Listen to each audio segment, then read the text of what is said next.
নওগাঁ জেলার অন্যতম প্রাচীন এবং সমৃদ্ধ ইতিহাসের সাক্ষী দুবলহাটি রাজবাড়ি। এই রাজবাড়িটি কেবল ইটের তৈরি একটি কাঠামো নয়, বরং এটি উত্তরবঙ্গের জমিদারি শাসন আমলের শীর্ষ অভিজাত্যের এক জীবন্ত দলিল। কিভাবে যাওয়া যাবে, যাওয়ার পথে কোনো সমস্যার সম্মুখীন হতে হবে কিনা, ভাড়া কত ইত্যাদি বিভিন্ন অজানা তথ্য রয়েছে যা আপনাকে ভ্রমণে সর্বোচ্চ সহায়তা করবে। নওগাঁ শহর থেকে দুবলহাটি রাজবাড়ি দূরত্ব 6 কিলোমিটার। রিক্সাযোগে যাওয়ার সময় ভাড়া পড়বে 20 টাকা জনপ্রতি। শহর পেরিয়ে গ্রামের ভিতর দিয়ে ছুটতে থাকলাম। পাশে তালতলি বিল, প্রচুর পরিমাণের মানুষ এখানে বেড়াতে আসে। যাওয়ার পথেই পাশে পড়বে দুবলহাটি বাজার। বাজার পেরিয়েই বিশাল আকৃতির রাজবাড়ি। রাজপ্রাসাদের সামনেই রয়েছে বিশাল একটি পুকুর এবং তার পাশেই সিঁড়িতে রয়েছে 2টি ছোট মন্দির, যেখানে রাজারা এই ছোট ছোট পূজা সম্পূর্ণ করত।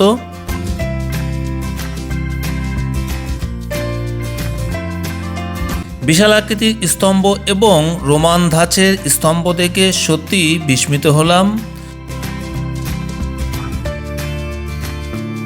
বিশাল আকৃতির রাজপ্রাসাদটি দেখে পূর্বের রাজাদের যে জৌলসের কথা সত্যি মনে করিয়ে দেয়। রাস্তার পাশেই তার প্রধান ফটক রয়েছে এবং পুরাতন এই স্থাপত্য সত্যিই মনমুগ্ধকর, যা সবারই অচেনা এক পুরো কীর্তি। ভবনটির প্রধান ফটক বন্ধ, তাই পাশের যে খোলা জায়গাগুলো রয়েছে এই জায়গার দ্বারাই ভবনটির সম্পূর্ণ অংশ দেখার চেষ্টা করি। ক্ষত বিক্ষত অবস্থায় দাঁড়িয়ে আছে এই বিশাল আকৃতির পুরাতন রাজবাড়িটি। মনে হয় কখনো যেন ধসে পড়ে যায় এই স্তম্ভটি।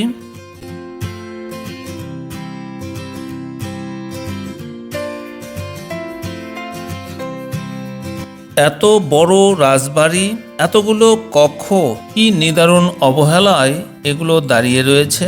মনে হচ্ছে একটি আস্ত কঙ্কাল রূপ ধারণ করেছে এই প্রাচীন রাজবাড়িটি।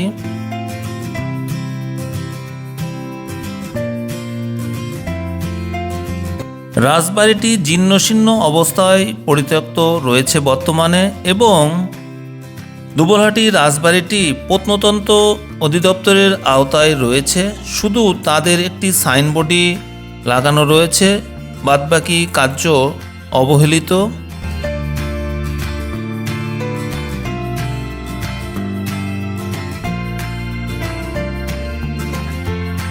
প্রাচীন শিল্পীদের নকশাগুলো দেখলেই মনে হবে কতটা সুন্দর এবং নিদর্শন এই রাজবাড়ির, যা সত্যিই অসাধারণ।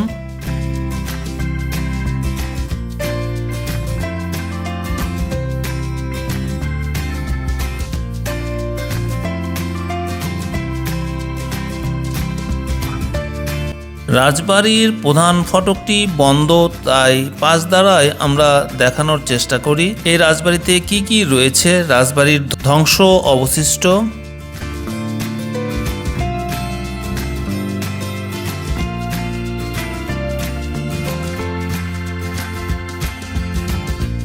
এই ভবনের ভেতরে পা রাখতেই পর্যাপ্ত ভয় পাচ্ছিল, কারণ ভবনটি একদম পরিত্যক্ত।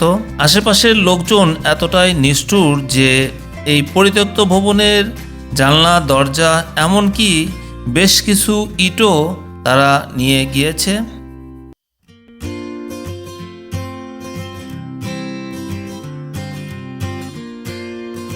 মানুষই তৈরি করেছে এই রাজবাড়ি, আবার ভিন্ন প্রকৃতির কিছু মানুষ ধ্বংস করেছে এই সুন্দরতম রাজবাড়িটি।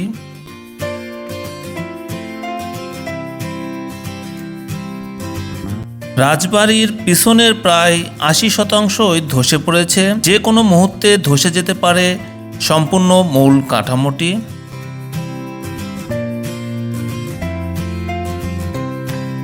রাজবাড়ির সম্পূর্ণ অংশেই প্রচুর গাছপালা দ্বারা আচ্ছাদিত এবং এগুলো জরাজীর্ণ অবস্থায় রয়েছে বর্তমানে। রাজবাড়িটি বাংলাদেশের বিভিন্ন স্থান থেকে দর্শনার্থী প্রতিনিয়তই প্রচুর পরিমাণে আসে এই দর্শনীয় স্থানটি দেখার জন্য। রাজবাড়িটি সম্পূর্ণ দেখলাম আর অনুধাবন করলাম পূর্বের রাজা রানী তারা কি কখনোই অনুধাবন করেছিল যে এই রাজবাড়িটির এই জরাজীর্ণ অবস্থা বর্তমানে হবে।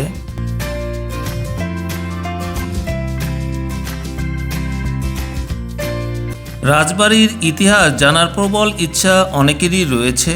আসুন জেনে নেই সম্পূর্ণ ইতিহাস। 1793 খ্রিস্টাব্দে রাজা কৃষ্ণনাথ 14,495 টাকা দিয়ে লর্ড কর্নওয়ালিস এর কাছ থেকে পত্তন নেয় এবং রাজ্য পরিচালনা করেন।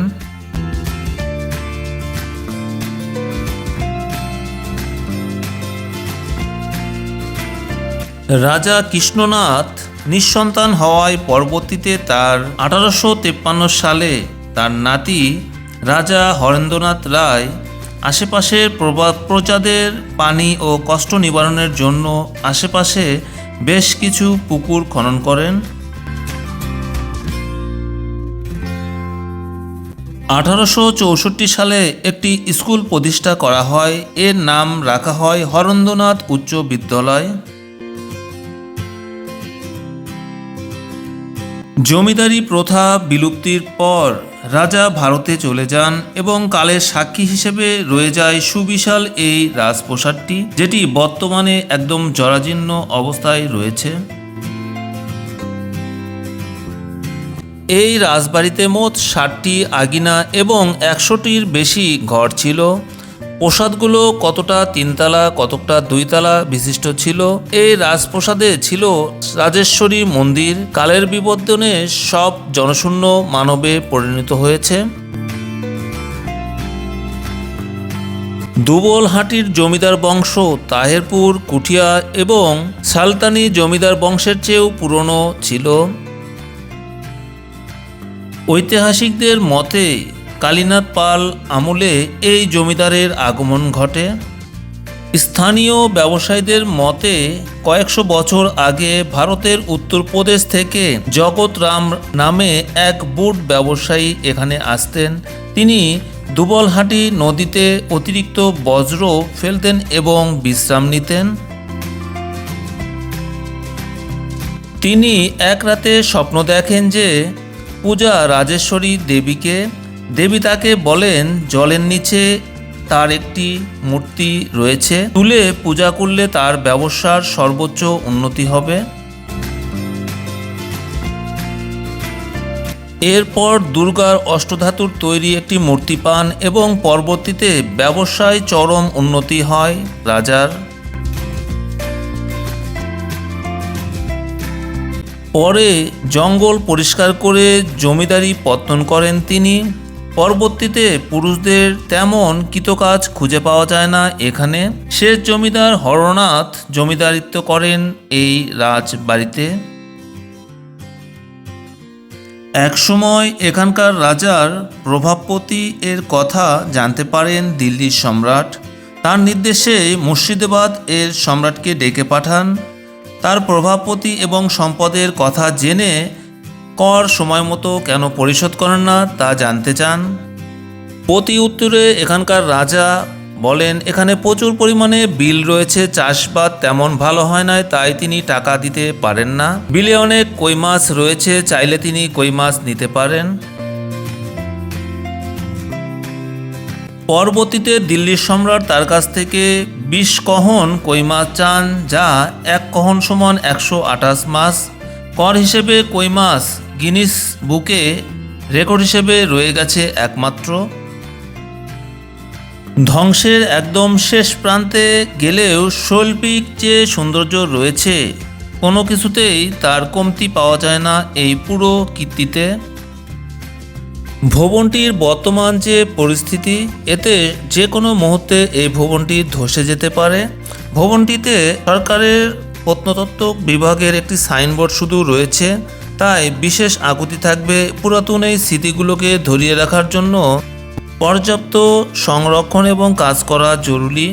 এভাবে হয়তো অযত্ন অবহেলায় পড়ে থাকলে কয়েক বছর পর মাটির সাথে লুটিয়ে যাবে এই রাজবাড়িটি। তখন আফসোস করা ছাড়া আর কোনো কাজ থাকবে না।